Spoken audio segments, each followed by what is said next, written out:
श्रीमद्भागवतम स्कंद प्रथम अध्याय 13 धृतराष्ट्र द्वारा गृह त्याग श्लोक संख्या 43 शब्दार्थ अनुवाद संस्कृत से इंग्लिश में इस डिवाइन ग्रेसेस भक्तिवेदांत स्वामी श्रील प्रभुपाद के द्वारा। यथा क्रीडोपस्कराणां यंयोगा विगमाविह इच्छया क्रीडितुः स्यातां तथैवेषेच्छया नृणां। शब्दार्थ यथा जिस तरह क्रीड़ा उपस्कराणाम खेल की वस्तुएं संयोग मिलना विगमो बिछड़ना यह इस संसार में इच्छया इच्छा से क्रीडितुः खेल करने के लिए स्याताम घटित होता है तथा उसी तरह एवं निश्चय ही ईशा परमेश्वर की इच्छा से नृणाम मनुष्यों की। अनुवाद जिस प्रकार खिलाड़ी अपनी इच्छानुसार खिलौनों को सजाता तथा बिगाड़ता है उसी तरह भगवान की परम इच्छा मनुष्यों को पास पास लाती है और उन्हें विलग भी करती है। तात्पर्य हमें यह निश्चित रूप से समझ लेना चाहिए कि हम जिस पद पर अभी हैं वह हमारे अपने ही विगत कर्मों के अनुसार परम इच्छा द्वारा नियोजित है। परमेश्वर प्रत्येक जीव के हृदय में परमात्मा के रूप में स्थित है, जैसा कि भगवत गीता 13वें अध्याय के 23वें श्लोक में बताया गया है। अतएव वे हमारे जीवन की प्रत्येक अवस्था की गतिविधियों को जानते रहते हैं। वे हमें किसी विशेष पद पर बिठाकर हमारे कर्मों का फल प्रदान करते हैं। धनी मनुष्य का बच्चा संपन्नता के बीच जन्म लेता है, किंतु धनी मनुष्य के पुत्र के रूप में आने वाला बच्चा इस स्थान के योग्य था, अतः यह स्थान उसे ईश्वर की इच्छा से मिलता है। यदि उस बच्चे को किसी क्षण किसी दूसरे स्थान में ले जाया जाता है तो वह भी परमेश्वर की इच्छा से होता है, भले ही बच्चा या पिता ऐसे सुखद संबंध से वियोग पसंद न करें। यही बात निर्धन व्यक्ति पर भी लागू होती है। जीवों के मिलने या बिछड़ने पर धनी या निर्धन कोई भी व्यक्तियों का कोई वश नहीं चलता। खिलाड़ी तथा उसके खिलौने के उदाहरण। Translation.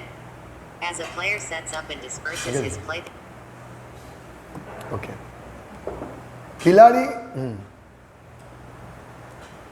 खिलाड़ी तथा उसके खिलौने के उदाहरण से किसी प्रकार की भ्रांति नहीं होनी चाहिए। कोई यह तर्क कर सकता है कि जब भगवान हमें हमारे कर्मों का ही फल देने के लिए बाध्य है तो खिलाड़ी का उदाहरण यहाँ पर उपयुक्त नहीं बैठता। महत्वपूर्ण बात है, लेकिन ऐसा नहीं है। हमें यह सदैव स्मरण रखना चाहिए कि भगवान की ही इच्छा परम है और वे किसी नियम से बंधे नहीं है। सामान्यतया कर्म का नियम यह है कि लोगों को उन्हीं के कर्मों का फल मिलता है, लेकिन विशेष मामलों में भगवान की इच्छा से ऐसे कर्मफल बदल भी जाते हैं। लेकिन यह बदलाव भगवान की इच्छा से ही आ सकता है, अन्य किसी से नहीं। अतएव इस श्लोक में दिया गया खिलाड़ी का उदाहरण सर्वथा उपयुक्त है, क्योंकि भगवान जो कुछ चाहते हैं उसे करने के लिए परम स्वतंत्र है और चूंकि वे सभी प्रकार से पूर्ण हैं, अतएव उनके कर्मों या फलों में कोई त्रुटि नहीं रहती। जब किसी शुद्ध भक्त का मामला आता है तब कर्म फलों में ये परिवर्तन विशेष रूप से परमेश्वर द्वारा किए जाते हैं। भगवद गीता के 9वें अध्याय के 30वें और 31 श्लोक में आश्वासन दिया गया है कि भगवान अपने उस शुद्ध भक्त के सारे पाप फलों से बचाते हैं जिसने उनकी शरण ग्रहण कर ली है। इसमें कोई संदेह नहीं है। विश्व के इतिहास में ऐसे सैकड़ों उदाहरण मिलते हैं जहां भगवान द्वारा कर्म फल बदले गए हैं। यदि भगवान किसी के विगत कर्मों के फलों को परिवर्तित कर सकते हैं तो यह निश्चित है कि वे अपने ही कर्मों से या कर्मों के फलों से बंधे नहीं रहते हैं। वे पूर्ण हैं और सारे नियमों के परे होते हैं। जिस प्रकार खिलाड़ी अपनी इच्छानुसार खिलौनों को सजाता तथा बिगाड़ता है, यानी उसको इकट्ठा करते और डिस्पर्स कर देते, दूर कर देते हैं, उसी तरह भगवान की परम इच्छा मनुष्यों को पास पास लाती है और उन्हें विलय भी करती है। जनरली हमें अपने कर्मों के अनुसार ही फल मिलता है। सामान्यतः हम जो भी फल भुगतते हैं, जो भी पाप कर्म पुण्य कर्म, हालांकि ये भौतिक जगत के नास्तिक लोग या ज़्यादातर लोग नास्तिक ही है, वो लोग इस कर्म फल में नहीं मानते हैं। वो सोचते हैं मैं जितना मेहनत करूँगा, जितना परिश्रम करूँगा, हाँ, उतना मैं सुखी होऊंगा या उतना ही मुझे लाभ होगा। कर्म और कर्म फल में वो नहीं मानते हैं। इसीलिए क्योंकि सब चार्वाक मुनि के शिष्य है, भस्मीभूतस्य देहस्य कुतो पुनरागमनम भवेत्। ये देह जलने वाला है, देह के बाद किसने देखा? आपने देखा है? अपने आत्मा को देखा है? नहीं, परमात्मा को देखा है। फिर आप क्या बात करते हो? मरने के बाद क्या होगा, कौन किसको मालूम है? तो ज़्यादातर लोग इस कर्म के सिद्धांत को जानते नहीं हैं। और कर्म के सिद्धांत दो प्रकार से कार्य करते हैं, एक तो अपने कर्म फल के हिसाब से और दूसरा भगवान की परम इच्छा के हिसाब से। ये महत्वपूर्ण है। तो यहाँ प्रभुपाद एक प्रश्न करते हैं कि कोई ऐसा कह सकता है यथा क्रीडोपस्कराणम संयोग विगमाविह, कि भाई जो खिलौना है, बच्चा खिलौना खेलता है या कोई भी व्यक्ति, तो खिलौना के अपनी इच्छा से इकट्ठे करते हैं, फिर जब उसको गुस्सा आता है फेंक देते हैं, सब खिलौना विलग कर देते हैं। इच्छया क्रीडितु स्याता, तो बोलते हैं इच्छया क्रीडितु, अपनी इच्छा से वो खेलता है खिलौने को,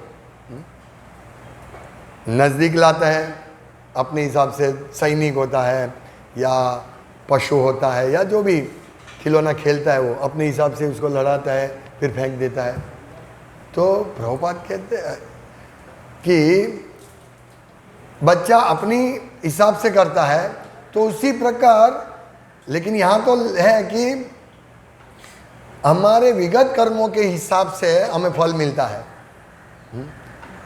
ईश्वरः सर्वभूतानां हृदयेषु तिष्ठति, प्रभुपाद कहते हैं यहाँ, हाँ, ईश्वरः सर्वभूतानां हृदयेषु तिष्ठति, तो सबके हृदय में रहते हैं और सबके एक एक क्षण का हिसाब रखते हैं और उसी हिसाब से वो सबको अपने अपने कर्म के फल देते हैं।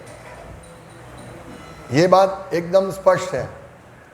तो फिर यहाँ ये बच्चा तो अपने हिसाब से खेलता है या बिखेर देता है खिलौने को, तो भगवान को ऐसे कैसे? भगवान तो हमारा कर्म फल देखकर हमको परिणाम देते हैं ना। तो फिर एक खिलौना का जो उदाहरण दिया है तो उपयुक्त कैसे हो सकता है? प्रभुपाद कहते उपयुक्त है। भगवान अपने कर्मों के हिसाब से फल देते हैं, लेकिन भगवान की परम इच्छा जो होती है वही होगा। यदि भगवान चाहते हैं, जैसे यहाँ बताए कि यदि भगवान चाहते हैं कि इनके पाप कर्मों को मैं काट दूँ, भगवान जैसे खिलौना को बच्चा खेलता है उसी प्रकार भगवान सभी के साथ खेल सकते हैं, वो स्वतंत्र है। किसी के भी, मतलब कर्म का सिद्धांत दो प्रकार से कार्य करता है, एक कार्य करता है अपने कर्म के हिसाब से और दूसरा कार्य करता है भगवान की इच्छा के हिसाब से। इसीलिए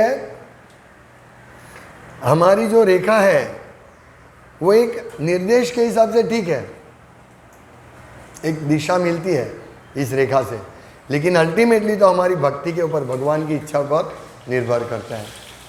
भगवान ने भगवत गीता में कहा है ना, 9वें अध्याय के 31वें श्लोक में, वो अंतिम तो उनका साथ दिया है कि माम एकम शरणं व्रज अहम त्वाम सर्व पापेभ्यो मोक्षयिष्यामि मा शुचा, मैं तुम्हारे सब पाप कर्मों को नाश कर दूंगा।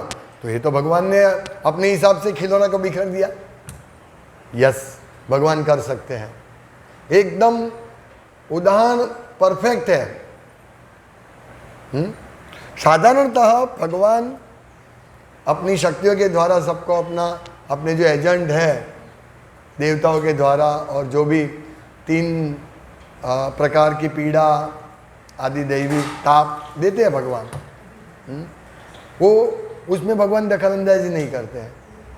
लेकिन जब भगवान के शुद्ध भक्तों का केस आता है तो भगवान इसमें पूरा, मैंने सुना है एक बार बोले थे कि महाराज ने किसी को कहा था कि मेरे जीवन में 2 मैरिज थे और ऐसा कुछ था, बोला मैं सन्यासी हूँ अभी। तो इसका कहने का मतलब कि भगवान अपने पाप कर्म पुण्य कर्मों को घुमा सकते हैं, फिरा सकते हैं। जैसे एक बच्चे का जन्म होता है धनी के घर में, तो क्यों उसका जन्म धनी के घर में होता है? क्योंकि उसने ऐसे पुण्य कर्म किए हैं, इसीलिए उसका धनी के घर में जन्म होता है। और धनी भी चाहता है कि बेटे के साथ उसका व्यवहार रहे, उसको बहुत अच्छा धन से उसका खर्च करके उसको आनंद प्रदान करे। लेकिन हाँ, भगवान की परम इच्छा से मनुष्य को पास पास लाती है और उसको विलग भी करती है। लेकिन यदि भगवान चाहते हैं तो भगवान उसका सब वो बेटे को अलग कर देते हैं। और हम देखते हैं इस जगत में कि बेटा बहुत पढ़ाई करता है, माँ बाप को इच्छा रहती है अभी उससे मुझे सुख मिलेगा, तो बेटा जो पढ़ाई करता है अभी छोटे से शहर में रहता है, वो पढ़ाई करने बाहर जाते, बड़े शहर में जाता है, फिर पढ़ाई करने के बाद वो आता ही नहीं है, वो वहीं जॉब करता है। लेकिन माँ बाप को ठीक है, वो जॉब करता है, पैसा लाता है तो ठीक है। लेकिन अगर भगवान की परम इच्छा से भक्तों का संग वो लड़के को हो गया और वो भक्ति में चला गया, तो माँ बाप बोलते हैं, माँ बाप बौखला जाते हैं, बोलते हैं ये क्या हो गया, हाँ ये मेरा बेटा ये हो गया, सन्यासी हो गया, भक्त हो गया, हाँ वो एकदम विचलित हो जाते हैं। लेकिन मैंने आगे भी उदाहरण दिया था, मेरा एक रिलेटिव है, उनका बेटा जब छोटा था, छोटा यानी 16-18 साल का था, तो वो विदेश पढ़ने गया, कनाडा या कहीं पे पढ़ने गया, आज तक वो वापस नहीं आया। बोलो हाँ? और माँ बाप एडजस्ट कर लेते, कोई बात नहीं। तो भगवान की इच्छा से वो बाहर जाता है, अपना कार्य कर्तव्य करता है, और फिर अगर विलग करते हैं भगवान, पर देखिए यहाँ देखने जैसी ये है कि जब भगवान विलग करते हैं वो भी देखते हैं कि ये तो हमको धन देता है, इसीलिए बेटा नहीं आएगा चलेगा, धन आता है। ऐसे ज़्यादातर ऐसे ही माँ बाप है, माँ बाप बड़े करते हैं बेटे को और सोचते हैं कि अब ये मेरे पास रहेगा और मुझे सुख प्रदान करेगा। लेकिन भगवान की योजना अलग होती है, ईश्वर सर्वभूतानां हृदयेषु अर्जुनते शरीर। तो इस प्रकार से है भगवान भ्रामयन् सर्वभूतानि यंत्रारूढ़ानि मायया, भगवान की माया सबको अलग अलग यंत्रों पे घुमाती रहती है। तो जब तथैवेश्येच्छया नृणाम, तथा इस प्रकार खिलौने की तरह भगवान की भी इच्छा से मनुष्य को अलग या साथ में रह सकते हैं। तो भगवान भगवद गीता में 9वें अध्याय के 31वें श्लोक में, 30 और 31वें श्लोक में कहते हैं कि अपीचे सुदुराचारो भजते माम अनन्य भाग। जो दुराचारी व्यक्ति है यदि वो मेरी भक्ति करता है, साधुरेव समंतव्य सम्यक एव व्यवस्थित ही सा, तो उसको साधु समझना चाहिए। तो यहाँ वो दुराचार करता है, लेकिन यहाँ प्रभुपाद लिखते हैं कि जब किसी शुद्ध भक्त का मामला आता है तब कर्म फलों में ये परिवर्तन विशेष रूप से परमेश्वर द्वारा दिया जाता है, किया जाता है कर्म फल में। तो यहाँ जो व्यक्ति अगर शुद्ध भक्त या भक्ति करता है, अपीचेत सुदुराचारो, अगर उसके कार्य ऐसे लगे घृणित कार्य में लगा हुआ है, तो भी उसको साधुरेव समंतव्य उसको साधु समझना चाहिए। ये देखिए, ये उदाहरण हमें ध्यान से समझना चाहिए कि यदि कोई पापाचार करता है, लेकिन अगर वो पापाचार जानबूझकर करता है, मैं कर सकता हूं, मैं माला करता हूं इसलिए पाप कर सकता हूं, तो वो नाम अपराध में आता है, उसको बड़ी कड़ी सजा मिलेगी। जैसे कोई सामान्य व्यक्ति एक चोरी करता है तो उसको सजा मिलती है अगर वो पकड़ा जाता है तो, लेकिन जब कोई ऊंचे व्यक्ति, कोई मिनिस्टर या कोई पुलिस चोरी करता है तो उसकी सजा उसको ज़्यादा होती है। हाँ, ये समझना है। तो जब भक्त अपराध करता है, हाँ, जब भक्त कुछ पाप करता है तो उसको बड़ी सजा मिलती है। ऐसा नहीं समझना चाहिए कि मैं अभी पाप कर सकता हूँ, अपराध बड़ा अपराध होता है उसका। जैसे शूद्र होते हैं, शूद्र शराब पीते हैं, पी सकते हैं, उसको इतनी सजा नहीं मिलेगी। लेकिन यदि ब्राह्मण शराब पीता है तो क्या है, उसको नरक में भेज दिया जाता है और उसको पिघला हुआ शीशा उसके मुंह में डाल दिया जाता है। देखिए, ये बात है। मतलब हमें ध्यान रखना है, हमें पाप कर्म में जानबूझकर नहीं लगना है। ठीक है, मैं सब नियम तोड़ूंगा, मैं भक्ति करता हूँ, नहीं, बिल्कुल नहीं। ये श्लोक में क्या है, तो फिर ये श्लोक में क्या कहा, अपिचेत सु दुराचार हो। कोई व्यक्ति दुराचार का आचरण मिले, आचरण करता है, तो फिर उसको साधु कैसे समझ सकते हैं? अभी तो हमने बताया कि अगर कोई भक्त पाप कर्म करता है तो उसको बड़ी सजा मिलेगी। तो यहाँ तो भगवान कहते हैं, हाँ, साधु रे वो समंतव्य, मेरा मत है कि वो साधु है।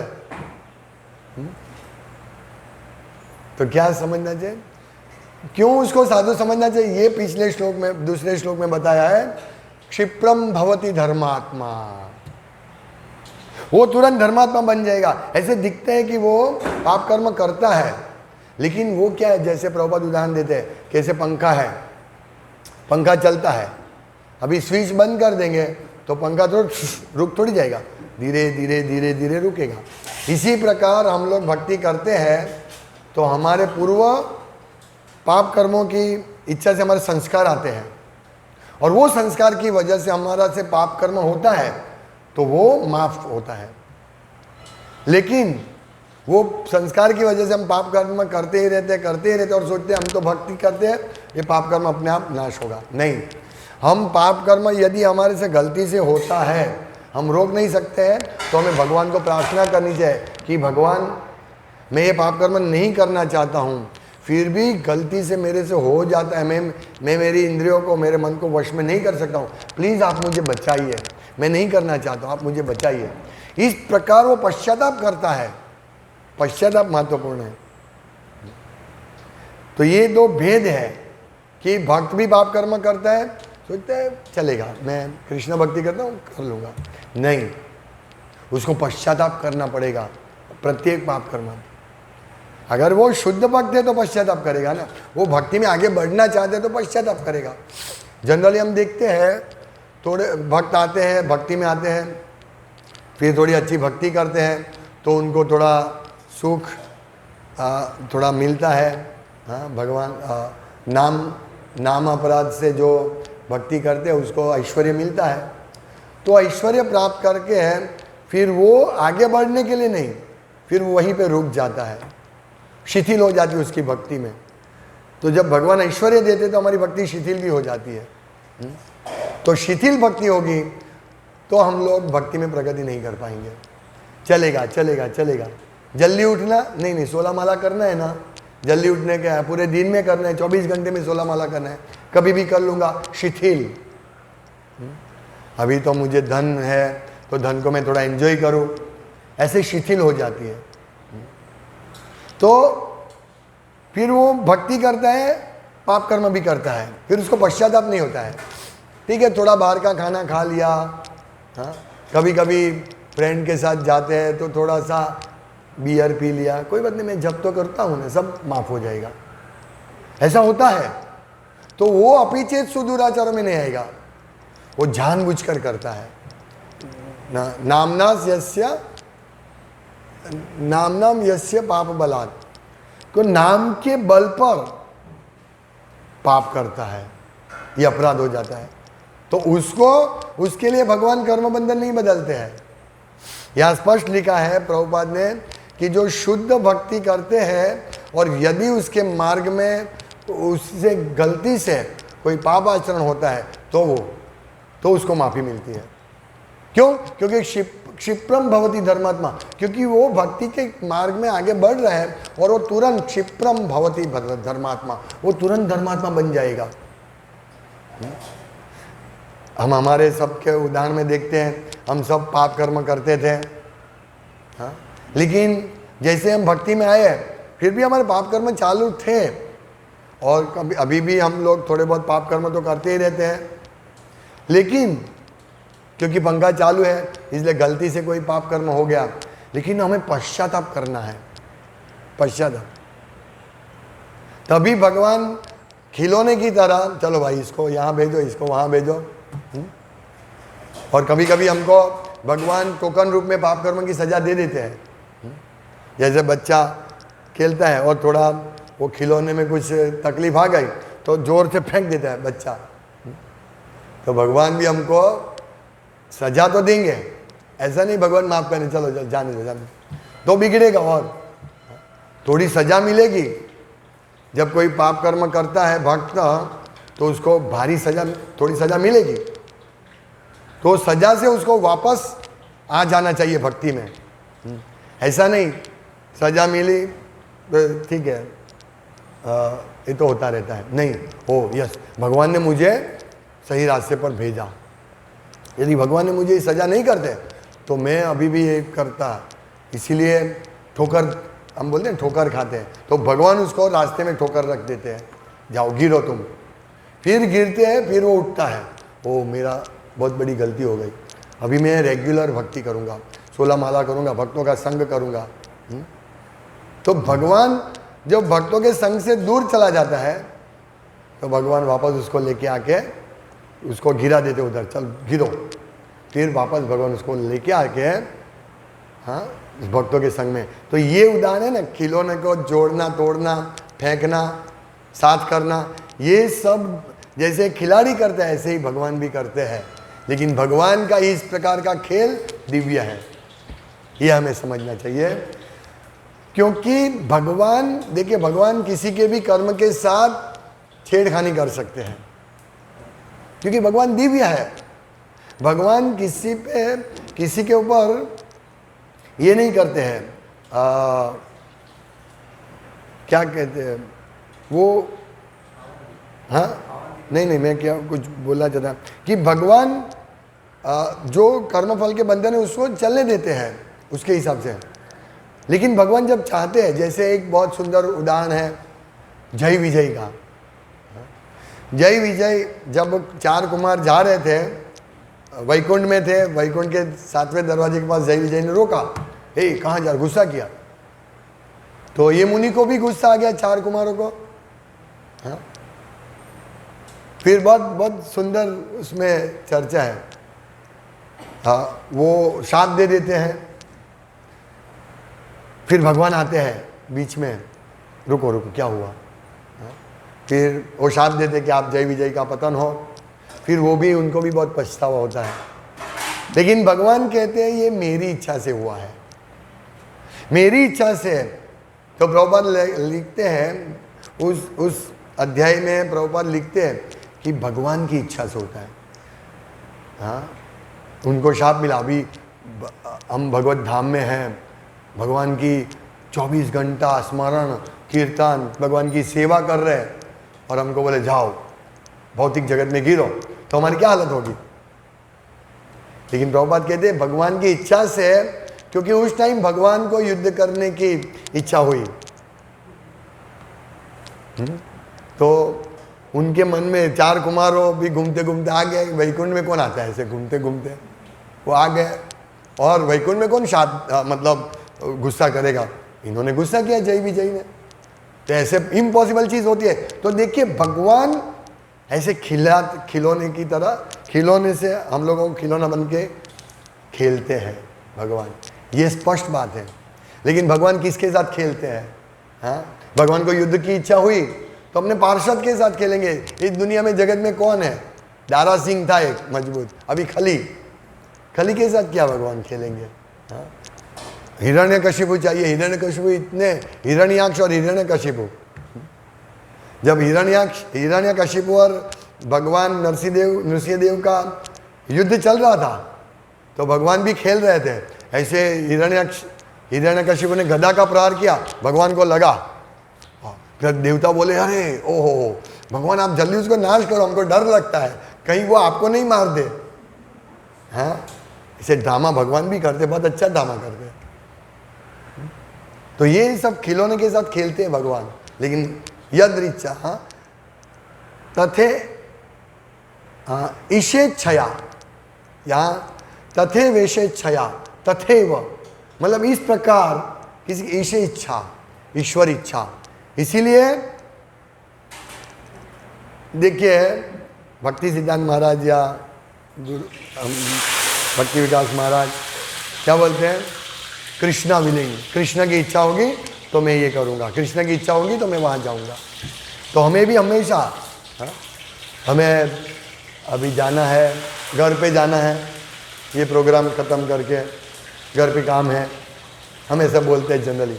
कृष्ण की इच्छा होगी तो हम घर पे जाएंगे और हमारा काम पूर्ण करेंगे। तो हमारे मन में ये आना चाहिए, और सिर्फ बोलने में नहीं, हमारे हृदय में भी होना चाहिए, क्योंकि हृदय में ईश्वर है। ईश्वर सर्वभूतानां हृदयेषु अर्जुन तिष्ठति, अंडांतरस तथा परमाणु च अंतरस्थम।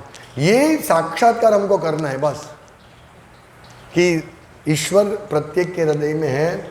यही साक्षात्कार हम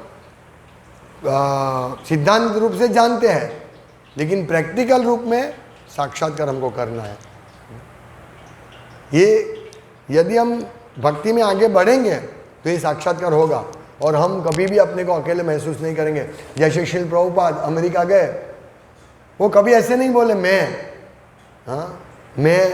यहाँ गया, हमारा बहुत बड़ा मंदिर होगा, हमारे बहुत बड़े भक्त, तो हम में कौन आए, दूसरे कौन? भगवान, मैं और भगवान। उन्होंने कभी भी, प्रभुपाद कहते हैं, एक क्षण भी ऐसा नहीं था कि मैं भगवान का विस्मरण मैंने किया हो, प्रभुपाद कहते हैं। तो ऐसे शुद्ध भक्तों को भगवान खिलौने की तरह खेलते हैं, ऐसे भक्तों के साथ। बाकी देखिए, हमने 4-5 दिन पहले बताया ना कि चैतन्य महाप्रभु शक्तिशाली है, पूरे विश्व में प्रचार कर सकते हैं, पूरे ब्रह्मांड में प्रचार कर सकते हैं, लेकिन उन्होंने अपनी इच्छा से, ईशेच्छया, अपनी इच्छा से प्रभुपाद को निमित्त बनाया, प्रभुपाद को खिलौना बनाया। तो हम कहते हैं ना कि हम तो भगवान के खिलौने हैं, कठपुतली है, जैसे भगवान नचाना चाहे हम नाच सकते हैं।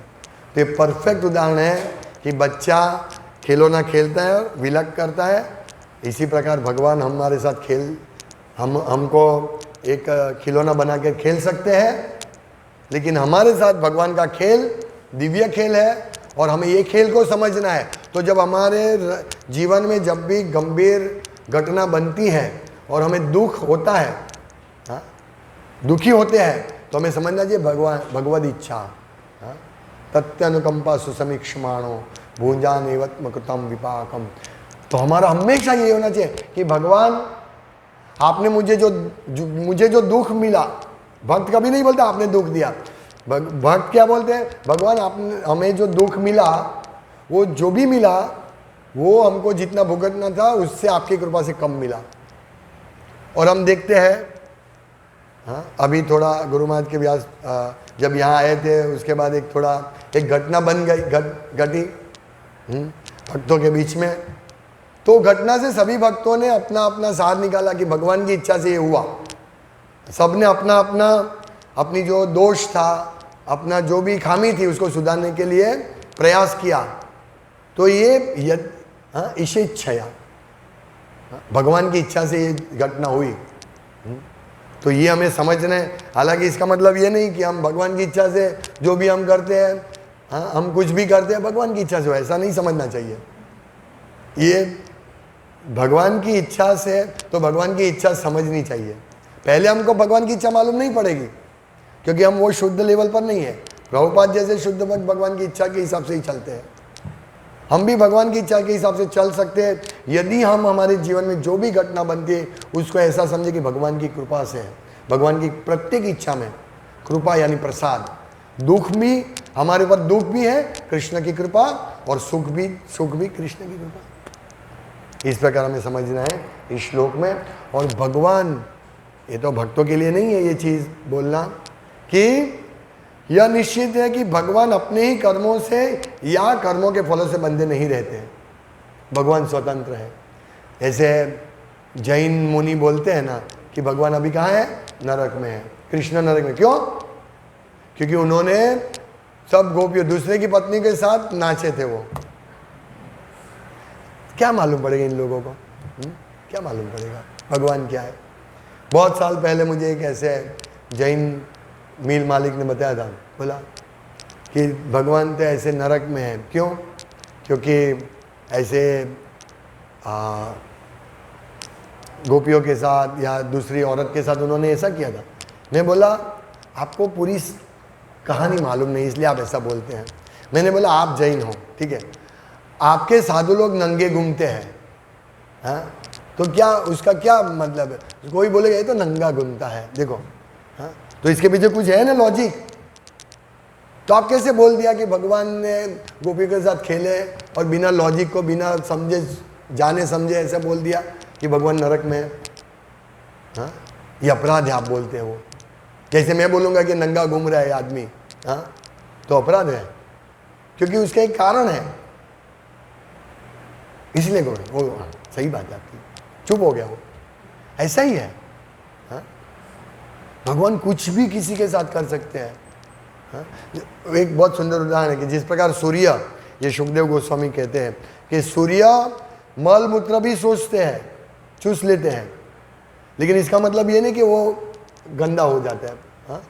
अपवित्र हो जाता है। ऐसे ही भगवान है। तो अपने कर्मों या कर्म फलों के बंधन से नहीं बनते हैं, वे पूर्ण हैं और सारे नियमों के परे होते हैं। वो है खिलाड़ी, दिव्या खिलाड़ी। हरे कृष्ण। श्रीमद् भागवतम की जय, श्रील प्रभुपाद की जय। वांछाकल्पतरुभ्यश्च कृपा सिंधुभ्येव च पतितानां